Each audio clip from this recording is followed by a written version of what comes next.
Welcome, welcome, welcome. We are here. I'm not sure why this keeps setting to private. It is so weird that it does that. That is crazy. So listen, I'm so glad to be here. I'm so glad I'm just sharing over on social media world. I'm glad to be here. We had a little snafu earlier in the day because the internet wants to be the internet.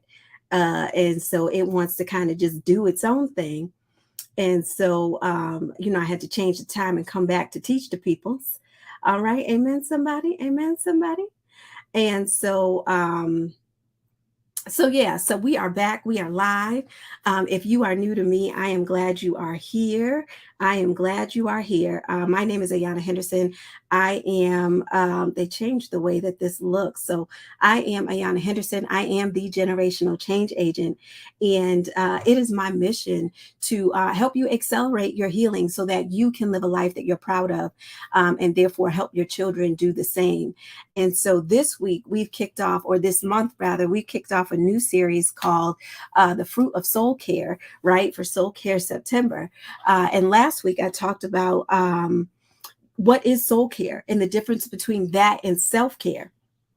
And so I just shared, self care kind of does the external, right? It takes care of your mental, your emotional state temporarily. But when you start digging into soul care, that's more permanent, it's more long term, and it's more long lasting. And so soul care will help you heal from emotional trauma or trauma that you may have experienced in your childhood. And so, just like the fruit of the Spirit, where it gives you, love, joy, peace, patience, kindness, goodness, gentleness, faithfulness, and self control. I have found that when you go through soul care, there is also fruit that comes from it. And so today, we're going to be talking about the fruit of soul care, right? And we're going to start with the first two. And so I told you that there are six, right? And so the first two are confidence and clarity. And so we're going to be talking about those two as it relates to, what happens when you start to work through some of the emotional trauma and some of the baggage, right? Now, how many of you know or believe or have heard, confidence is external, right? We believe it belongs to external factors, right? And so, we're thinking about our success. We may be thinking about, the material things, our clothing, the cars we drive, the job title that we have, right? And so when we see people sort of in these particular, high class, high society ways about them, we must believe that, oh, they have great confidence. And that's not always true, right? And so what I've come to learn is confidence is not external, it's internal, right? And so before I did believe, what the world believed, that confidence is external, and it is rooted in, how you show up, how you talk, all these external things. And really, it is an internal thing, right? And so there was this, I don't know if it didn't print out, but that's okay. So I was sitting here and I was thinking about, like, confidence and how people show up. And one of the things that came to mind was the Reebok pump. I don't know if y'all remember this. This shoe was released in 1989. And Dominique Wilkins, he did the ad, the commercial for it. And what it sounded like, or what it was that the shoe had this pump on the tongue of the shoe, and you would have to pump it, and when you pumped it, it would it would contour to your foot. And so the idea or the concept was, when it contoured to your foot, you would have a better game, right? A better basketball game. And so it made me think about how confidence works in the world, right? Oftentimes we spend a lot of time pumping ourselves up with this confidence, and then we go do the thing, and then everything goes away. And then we have to, the next time we go to do the thing, the interview, the this, the that, we're pumping ourselves back up full of confidence to go be able to do the thing. And so what I learned with this, and I'm calling it the Reebok pump confidence, what I learned is that that's exhausting. And trying to constantly show up in the world with true authentic confidence, the confidence that sort of just oozes out of you, you don't really have to do much for it. You don't have to do much to show it. Um, you function better. And I feel like that's what most people desire in the world, right? That's what they desire. They want to show up with true, authentic confidence, and not this sort of Reebok pump confidence where you have to, every time you're going to say something, or every time you feel like you're going to assert yourself, or you're going to go for that job interview, or you're going to have to deal with disciplining this child, or have the hard conversation in a relationship, you find yourself having to temporarily pump yourself full of confidence so that you can walk in there and do the thing, say the thing, or be the thing, and then only feel deflated afterward, and then have to pump yourself back up. And so a lot of that, and the reason why a lot of that happens, is because we actually lack the true definition of confidence. And so we look at all these external features to determine whether or not somebody is confident or not. And really, we're not looking at some of the internal factors or the real truth of what confidence actually means. And so confidence, I love my definitions, y'all. So confidence means full trust, right? Belief in yourself, or belief in one's powers or abilities, or reliability of a person or a thing, right? In other words, confidence is an assurance, it's a certainty, it's courage, it's boldness, it's fearlessness. It's also faith and truth, right? And so it has nothing to do with looks. It has nothing to do with success. It has nothing to do with money. It has nothing to do with status. It has nothing to do with your job title. None of that is what lends you to feeling confident. What actually makes you feel confident is an internal trust and truth about who you are and what you're capable of doing, right? And so the reason why we tend to operate in this false confidence is because there's a lack of it. And the lack was created by untruths. So false things that were spoken to you or over you, or false things that you believed about yourself. Negative narratives. These are like the stories that you tell yourself, or again, things that are negatively spoken over you, that have diminished your self-worth, your self-esteem, or your value in some way, shape, or form. And then also trauma. And so whenever you're impacted by some form of trauma, it automatically smacks up against the truth of who you are. And then the trust of not only yourself to make certain decisions, depending on what type of trauma it was, but also to be able to trust other people.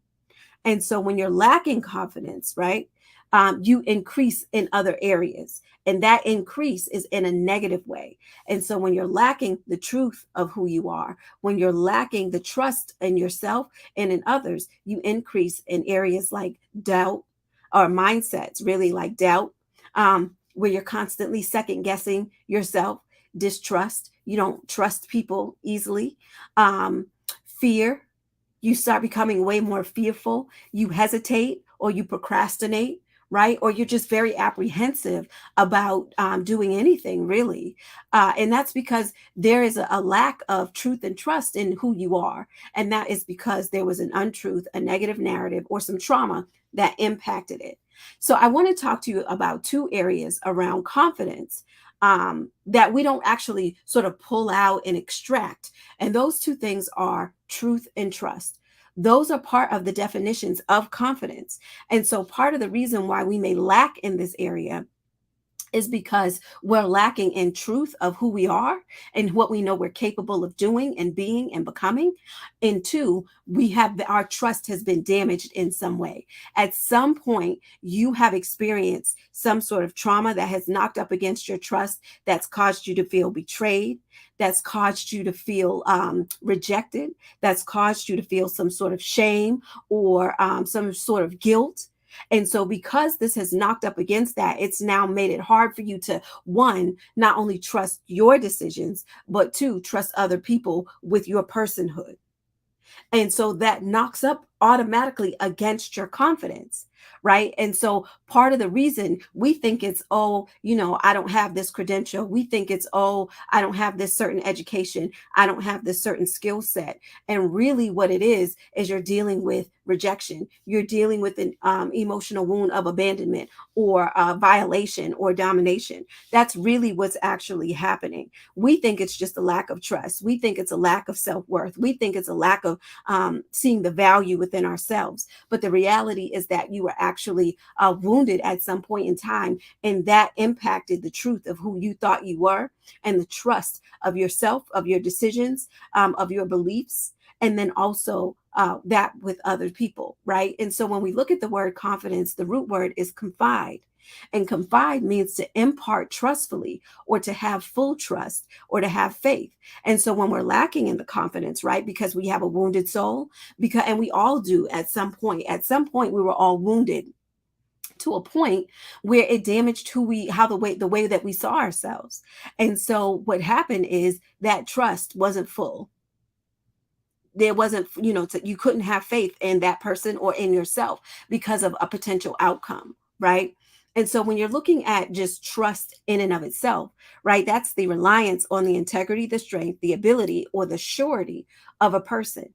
And so when that's violated in any way, shape, or form, big or small, um, you're knocking against the surety of who that person is or what that situation was supposed to, right? You had certain expectations. You believe that this person was supposed to be a safe space. You believe that this situation was supposed to work out in your favor. You believe that, if you did this, this was going to happen. And somewhere along the line, there was some sort of breakdown, and you lost trust, or your trust was violated. You trusted somebody, you told them something, and they still exposed it. You believed that they wouldn't cheat, and they cheated. You believed that your kid was going to act a certain way, and they didn't. You believed that your spouse was going to be there when you were sick, and they weren't. You believed that a coworker was going to keep your conversations in confidence, and yet they went and told somebody. You believed that certain things were going to happen, right? You had a reliance based on that person's integrity, based on the strength of the relationship, based on their ability to be able to see, do, and say, right? You had a surety about either yourself or this, and then at some way you violated either yourself or somebody violated that trust. And so because of that particular violation, you now lack confidence or belief in your ability to make a decision or to trust somebody with information that you have, right? And then the second part is truth, right? And so truth is a verified and indisputable fact. The truth provides clarity, which is a clear understanding of what is happening. And so when your confidence is hit, you now second guess, was that the truth? Was that what I was supposed to do? Is that what I actually heard, right? Is that something that I was actually supposed to feel or think or believe? Is that what they wanted me to receive? Because maybe what they said isn't the message that I received or was intended to receive, but I received it nonetheless, right? And so it knocks up against both trust and truth.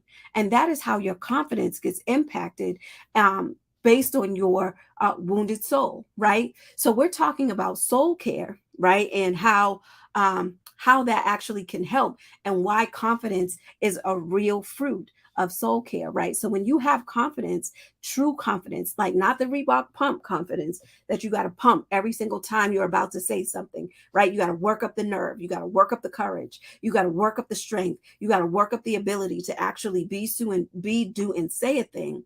We're talking about when it just exudes, because that's who you are. And you've heard sayings like that where you'll hear, oh, they're always like that. Like what you see is what you get. Like they're gonna acknowledge what you're saying. They're gonna do X, Y, and Z. This is how they always show up, right? And one of the things when we say we want to be authentic, what we're really also saying is we want to be more consistent in our character. And part of that comes with soul care, right? Because when you start to expose a thing, when you start to talk about some of the things that have traumatized you, some of the things that have caused you hurt, harm, or danger, when you start talking about the way that they've impacted your personhood, when you start saying, I used to believe this about myself, I used to talk about myself in this way, or so and so said this over me, and I believe that this is what it meant. When you start exposing those things, you can then walk in the truth of what is actually happening. And there you can reconcile. It's in the reconciliation of what happened and what actually happened, right? Because in between something happening, there's a story that you actually tell yourself about what happened. And it's usually a story about yourself. I'll tell you a little story about when I was younger. And we would play outside, and I'm going back, right? So we would, excuse me, excuse me, play outside.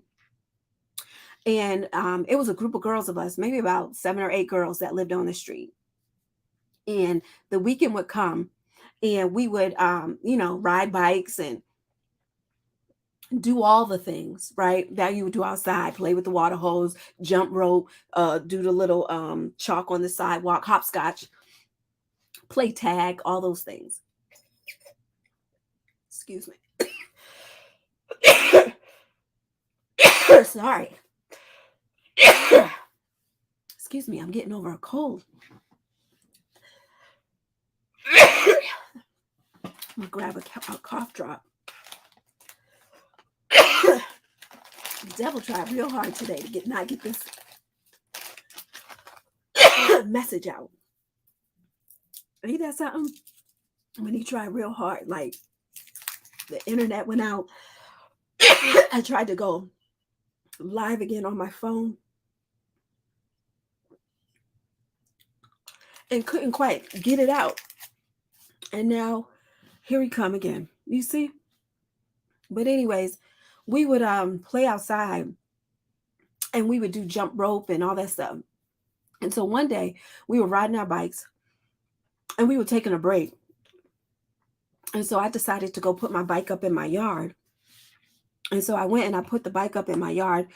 I went inside. I was talking to my mom for a little bit. And then I went back outside. I went 2 houses down to one of the girls' houses, and they had made a club. And so I was trying to figure out what was happening because I had missed, whatever they were planning because I was at my house.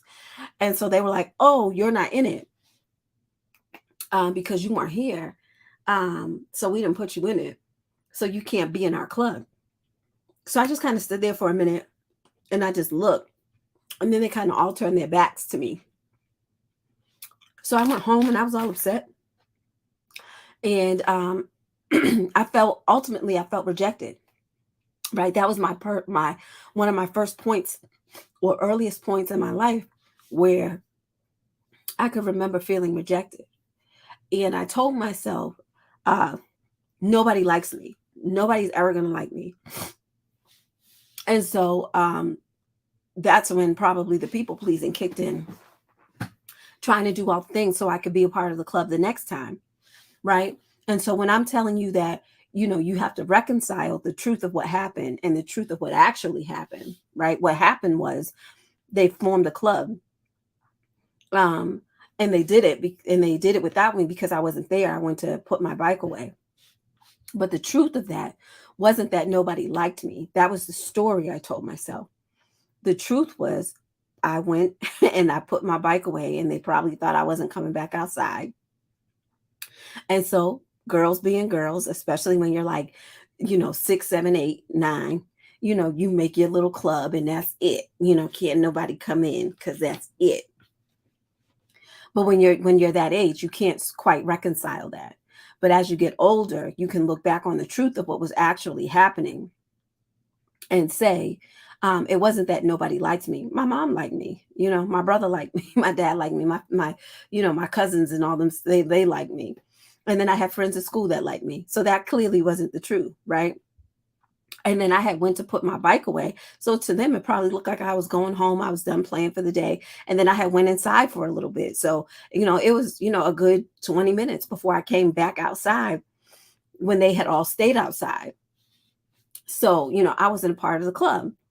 And so this is what I'm saying. When you are looking at the real truth, the actual truth, when you peel back and you can separate your emotions from the event and look at the event for what it is, I can now walk in the truth of, I like who I am and people like me for who I am. I don't have to change.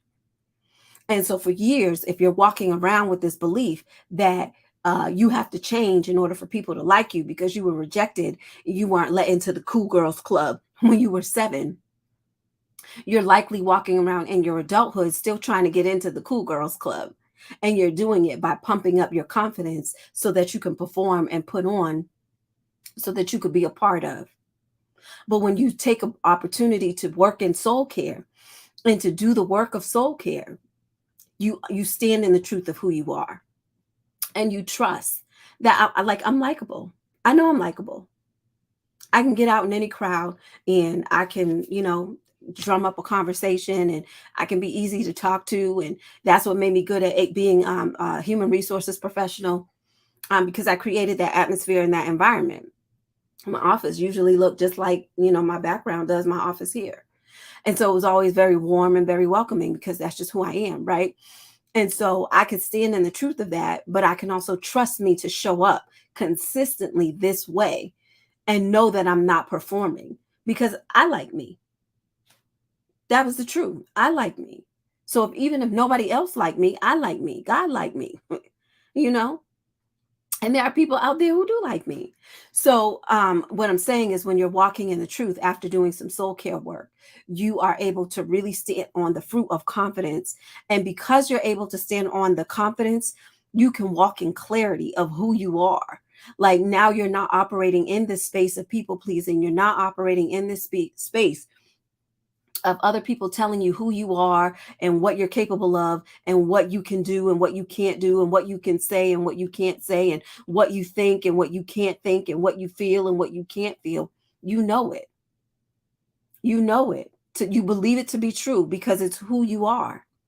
But in order for you to get to that place of acceptance of who you are, you have to now tell yourself the truth of some of those events that have wounded you in some type of way. And sometimes we don't even realize that that was the event that actually wounded us when we go far back. Now, I'll spare you the exercise tonight, but inside the warrior community, you can absolutely learn. And we'll walk through this exercise, this limiting belief exercise, to start really thinking about when was the first time your confidence was impacted, when it had a negative hit, and you started to believe something about yourself. And so then you started to perform so that you could feel better about yourself, right? And it's a really cool exercise. It's a couple of steps that you walk through, and we eradicate, sort of that belief that's been kind of holding you back based on a way that you were wounded. So that's all I have for you guys for tonight. This was the message that was for earlier. Again, I don't like to be before you guys too long and take up too much of your time. I thank you so much for everybody who was able to tune in, even if it was for a quick 5-second, you scrolled past and you stopped and you looked, or you hung out with me this entire time. For those that will catch this on the replay, I thank you so much for watching. And I'm just so appreciative of your attentiveness. So guys, that is Warrior Wisdom Wednesday. Thank you so much for tuning in. And I cannot wait to see you next week when we talk about the next two fruits. I believe it's courage and contentment. So I can't wait until next time, guys. Thank you so much for tuning in.